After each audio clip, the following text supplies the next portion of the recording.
Witam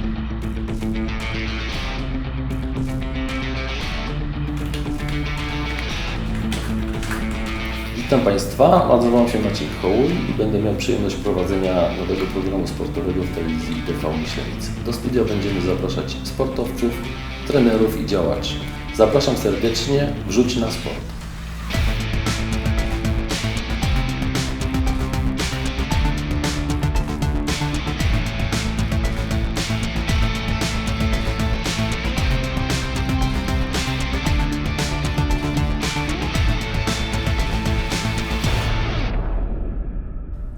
Witam Państwa w kolejnym wydaniu Wrzuć na sport. To nasze wydanie ostatnie przed wakacjami.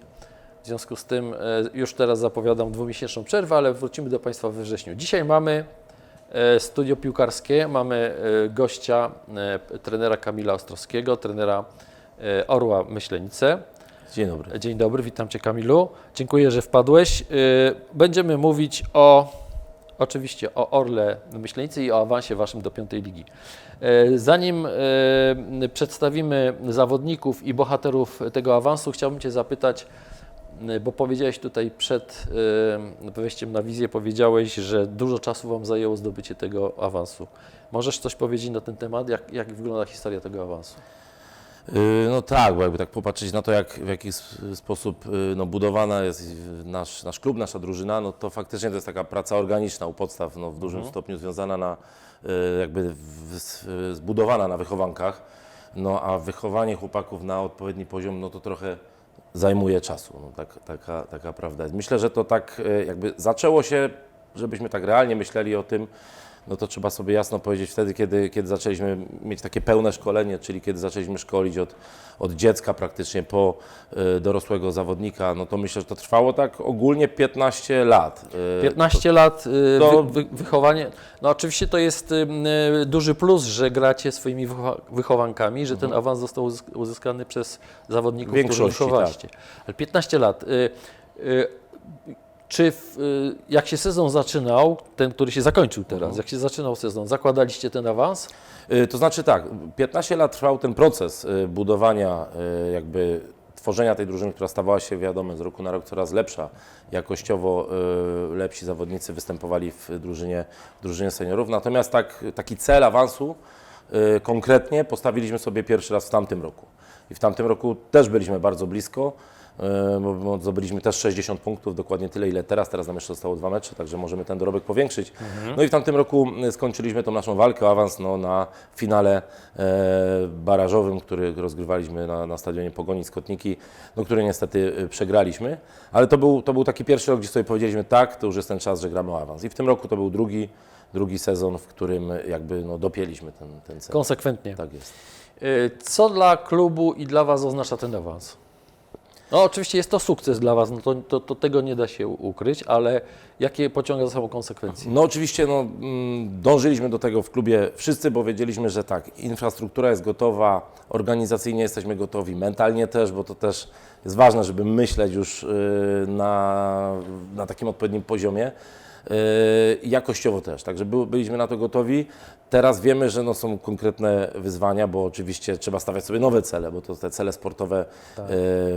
W sporcie jest tak, że musisz być cały czas głodny sukcesów, żeby się rozwijać i żeby też marzyć o tym, żeby coś więcej budować. Oczywiście mamy tak fajnie zgraną grupę i zarządowo, i trenersko, i zawodniczo, i kibicowsko, że każdy gdzieś tam dokłada swoją cegiełkę do tego, że ten nasz Orzeł Myślenica jako taka jedna wielka rodzina rozwija się na wielu płaszczyznach i to jest dla nas ważne, dlatego myślę, że fajnie byłoby, żeby nas wszystkich to pociągło, bo czasem jest tak, że czasem sukces powoduje próżnię, nie? Że ktoś zdarza się. Widać to nawet po takich drużynach, nie wiem, Barcelony, która w pewnym momencie była już na tyle pełna sukcesów, że zawodnicy przestali być głodni sukcesów kolejnych. I tak samo myślę, że u nas, żeby nie było tak, że nagle to już jest to i koniec, tylko właśnie potrzebujemy kolejnych ludzi, którzy nas będą dalej pchali do tego, żebyśmy rozwijali ten nasz klub na tych samych wielu płaszczyznach. Rozumiem. Powiedz mi, Kamilu, czy ten awans było trudno wywalczyć? Znaczy, chodzi o sam ten sezon? Tak. Tak, trudno. to nigdy nie jest takie łatwe, jakby się komuś wydawało. No, ja to obserwuję na takich poziomach, można powiedzieć, amatorskich. No i różne te drużyny, które osiągają ten sukces, różne są budowane. Czasem, jak ja to mówię, spotka się gdzieś jakiś taki potężny, można powiedzieć, okoliczny oligarcha, który zainwestuje pieniądze w drużynę, pościąga wielu zawodników ogranych na wyższym poziomie rozgrywkowym, nawet 2, 3, 4 klasy wyżej, to oni wtedy przychodzą do takiego klubu i, można powiedzieć, bawiąc się, robią sukces. Robią sukces. W taki sposób, jak my to robiliśmy, oczywiście też wzmocniliśmy drużynę zawodnikami z zewnątrz, którzy potrafili, natomiast zachowaliśmy proporcje.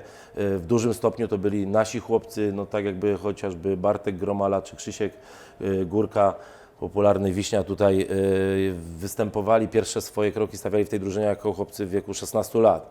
Wiadomo, na początku to było taki młodzieńczy entuzjazm, a później już w nich było widać takie seniorskie granie, tą odpowiedzialność za drużynę i to, że wiedzą, po co tu są. Także w naszym przypadku to było trudne. Musieliśmy każdego jednego meczu pilnować. No tak jak widzimy, my można powiedzieć, przegraliśmy tylko 2 mecze na dzień dzisiejszy w całym sezonie. Super. A z kim? To był taki ważny moment. To był mecz. Najpierw mieliśmy mecz Pucharu Polski z Rabą Dobczyce w środku tygodnia. Wygraliśmy go tak w takich okolicznościach też dramatycznych, bo w 90 minucie Raba miała karnego na 2-1. Obronił tutaj nasz bramkarz Michał Pająk i my szczeliśmy bramkę w 91, później drugą i w końcówce wygraliśmy, ale ten mecz okupiliśmy ten mecz kosztował nas sporo tutaj Sił strat zawodników, bo kontuzje się nam pojawiły i po tym meczu zaliczyliśmy 2 porażki, pierwszą ze Śledziejowicami właśnie na wyjeździe, a drugą u siebie dość taką dotkliwą z Górnikiem Wieliczka. No i ten moment taki po Górniku mieliśmy 8 punktów straty do pierwszego miejsca, to już było dużo i myślę, że to był taki punkt zwrotny dla nas, że jednak tam powiedzieliśmy sobie albo w prawo, albo w lewo i od tego czasu mieliśmy serię zwycięstw, do końca rundy wygraliśmy, aż do meczu z Górnikiem, który w tej rundzie zremisowaliśmy, nie pamiętam, to było kilkanaście meczów z rzędu wygranych. No to świetnie. Czy jesteś w stanie, jako trener tej drużyny, wymienić bohaterów, zawodników? Możesz się posiłkować tutaj. Nie, no oczywiście w pierwszej kolejności zawsze bohaterami są zawodnicy, bo to oni na boisku ten sukces stworzyli. Zacząłbym tak może wyjątkowo nie od bramki, tylko od takiej legendy naszego klubu, Mateusza Mistarza, kapitana, który jesteśmy praktycznie przyjaciółmi od dziecka do przedszkola, razem chodziliśmy, ale starszy ode mnie. To też rzadko się zdarza, że zawodnik jest starszy od trenera, ale u nas tak jest. To on też chciał kończyć karierę w tamtym roku, także od niego zacznę. Później mamy 2 bramkarzy. Hubert Świerczyński, pierwszy bramkarz jakby w lidze grający, na niego postawiliśmy, drugi bramkarz to jest Michał Pająk, ale w pucharze to dzięki niemu te sukcesy, bo też puchar w tym roku wygraliśmy tutaj pod okręgu. Później mamy właśnie Mateusz Mistarz na obronie, Kryl Krylow, wicekapitan, później nasz Kama, czyli Kamil Janicki na prawej stronie, na jednym wahadle grał Grzegorz Stasik, zmieniał go Bartosz Bargieł, z drugiej strony mamy Krzyśka Górkę, właśnie Wiśnie, jego zmiennikiem był Pazdan, czyli tutaj Michał Biela. W środku pola mamy Piotra Gładysza, Bartka Gromale, tutaj naszego jednego z lepszych zawodników, którego wydała moim zdaniem Ziemia Myśleńska. Myślę, że jeszcze o nim usłyszymy, bo szykuje się tutaj transfer i gdzieś pójdzie grać wyżej. Mamy również naszego wychowanka Kamila Deptę, Kubę Moskala, który strzelił tą ważną bramkę teraz, też wychowanych tutaj i UKS-u i później w strukturach młodzieżowych już do nas dołączył.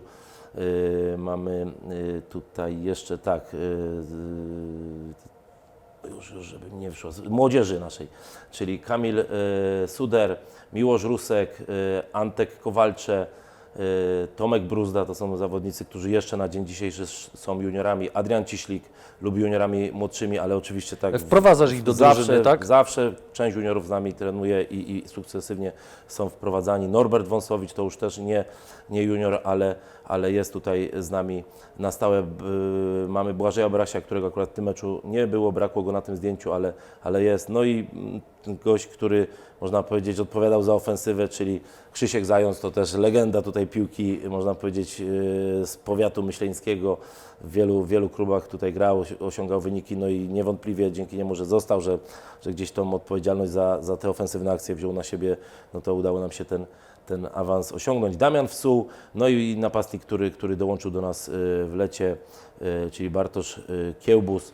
to myślę, że to bardzo ważna postać. Są jeszcze osoby, które były z nami w tamtej rundzie, z różnych przyczyn nie grały, czy to kontuzje, czy też sprawy zawodowe. Mamy tutaj Mateusza Sudra, Emila Bałuckiego, też wychowanek tutaj Dalinu Myślenice, UKS-u i też taka postać, która Tak, to rodzinnie, korzenie piłkarskie, bo tata grał przecież długie lata w Dalinie, ale bardzo ważna postać dla nas.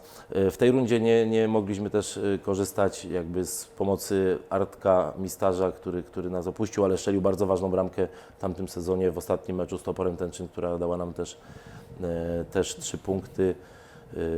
No tak patrzę, chyba nikogo To nie może zróbmy zapomniałem. tak, że przepraszamy tych, o których nie wymieniliśmy. Nie, Bo... chyba jest wszystko. Słuchaj, no nie byłoby pewnie tego sukcesu, gdyby nie praca, tak jak tu wspominałeś już, gdyby nie praca z młodzieżą i z dziećmi nawet, nie? Ile macie tych grup, które trenują u Was w tej chwili? Tak, no właśnie, to było dla nas bardzo ważne tam te 15 lat temu, żeby zamknąć to pełne szkolenie, żeby zacząć od dziecka i w samej szkółce, czyli w tej piłce dziecięcej, czyli w przedziale wiekowym, można powiedzieć tak 4-12 lat mamy 10 grup, później nam dochodzi pierwsza drużyna trampkarza, druga drużyna trampkarza, junior młodszy, druga drużyna juniorów i junior starszy, no i na szczycie tej piramidy są seniorzy. Ilu piłkarzy trenuje u Was w tej chwili? Oj, to jest takie, można powiedzieć, Ale troszeczkę płynne, no, bo wiadomo, ktoś circa odchodzi, ktoś about. dochodzi, to myślę, że tak koło 250. 250. Oczywiście do tego, żeby ta młodzież mogła trenować i dziś, potrzebni są trenerzy.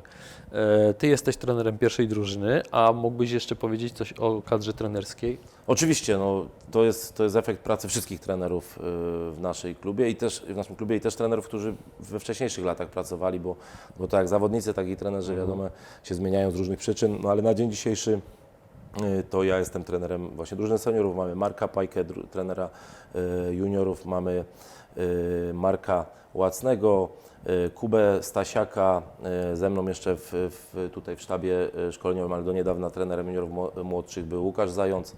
No i w dziecięcej piłce również jest Kuba Stasiak, który też ma drużyny dziecięce. Mamy Wojtka Dudzika, Kubę Tarabułę, który jest koordynatorem tutaj tego pionu dziecięcego, Zygmunta Dziadkowca. No i jeszcze Błażej Braś, też zawodnik drużyny seniorów, ale też już kurs trenerski zrobił, także też trenuje. Wspominałeś tutaj o atmosferze rodzinnej. No to zdjęcie tutaj wyraźnie wskazuje na to, że ta atmosfera w klubie panuje. Możesz powiedzieć coś na ten temat? Kto Was wspomaga? Kto Wam kibicuje? Jak to wygląda? Tak, to akurat no, w tym roku to tak powiem szczerze, zawsze ci sympatycy Orła no, byli na stadionie i to są ludzie gdzieś tutaj, nawet widać u góry prezesa Srokę, który i gdzieś jego rówieśników, którzy od lat z tym klubem są związani, to oni zawsze byli. Natomiast w tym roku też wytworzyło się, myślę, że za sprawą Bartka Nawieśniaka, byłego naszego zawodnika, taka aktywna grupa, która nas wspierała tak no, aktywnie, trzeba powiedzieć, i pirotechnika, flagi, te śpiewy takie, powiem szczerze, no, na tym poziomie, myślę, że nawet na wyższych poziomach rzadko się to zdarzy, by to było aż tak zorganizowane. Oni w tym roku naprawdę, powiem szczerze, no jeżeli my zrobiliśmy jeden awans, to w ich wykonaniu to jest Liga Mistrzów, co oni robili, bo naprawdę mocno to widziałem, że oddziaływało na chłopaków, także no to się też wytworzyło, natomiast to nie są ludzie anonimowi, zawsze związani z klubem, ale w tym roku jakby ta całość świetnie poszła. Oczywiście wszystko to tutaj domyka zarząd, do niedawna, znaczy domyka, no to jest zarząd, ci ludzie to można powiedzieć, organizują, prowadzą, do niedawna za to był odpowiedzialny właśnie świętej pamięci Edward Łapa, teraz Wojtek Cichoń, który jest wiceprezesem i no, niewątpliwie bardzo duża rola w tym naszym klubie to jest też Adriana Wygony, tutaj gościa, tak jak mówimy, który gdzieś tam w cieniu jest, ale on i o to boisko dbał o wszystko. Czyli Także możemy powiedzieć, że to jest 12 zawodnik dla Was. Jak najbardziej, bym powiedział nawet 12 i 13 w 13. tym sezonie. Ten awans, który wywalczyliście, wiąże się oczywiście z Waszą przyszłością. Czy analizowałeś już i wiesz, z kim Wam się przyjdzie mierzyć w szeregach piątej ligi? Czy już tak badawczo rozeznawałeś sytuację, z kim będziecie grać, jaki to będzie poziom? Tak. No każdy awans, to wiadomo, to jest skok. I tutaj można powiedzieć zawsze ta pierwsza, jak to jeszcze często mówię, pierwszy sezon to gra się tak rozpędem. Także no, drużyny na pewno bardziej znane na mapie tej piłkarskiej mapie Małopolski, można powiedzieć z taką większą, bogatą tradycją piłkarską.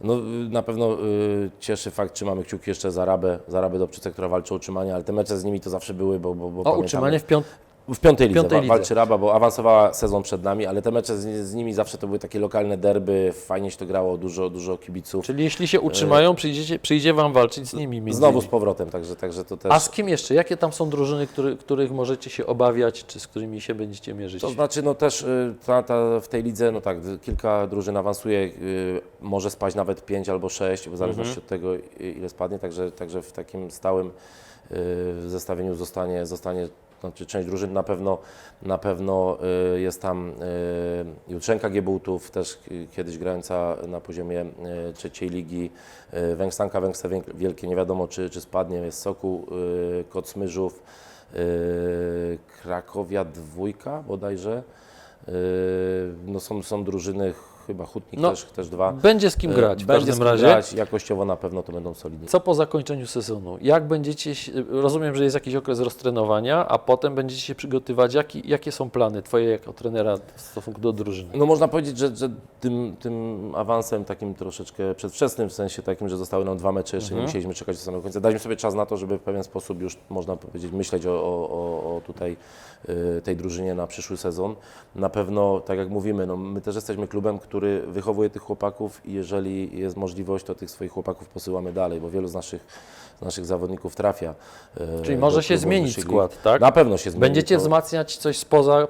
Zobaczymy, no, to też jest ważne. My chcemy zachować tą proporcję, żeby nie było tak, że na przykład nasi wychowankowie, którzy gdzieś tam dojrzeli do Siedzą tego, na żeby grać ławce. wyżej, odejdą, O. a w ich miejsce ściągniemy kogoś z zewnątrz. Tego rozumiem. byśmy nie chcieli, bo wtedy zatracimy tą proporcję. Jeżeli na przykład zawodnik z zewnątrz by odszedł, to wtedy fajnie byłoby uzupełnić kimś z zewnątrz, ale akurat tych naszych zawsze chcemy też uzupełniać tutaj naszymi zawodnikami, żeby ta proporcja się zachowała, ale no, mam na pewno informację, że kilku będzie próbowało na wyższym szczeblu rozgrywkowym Rozumiem.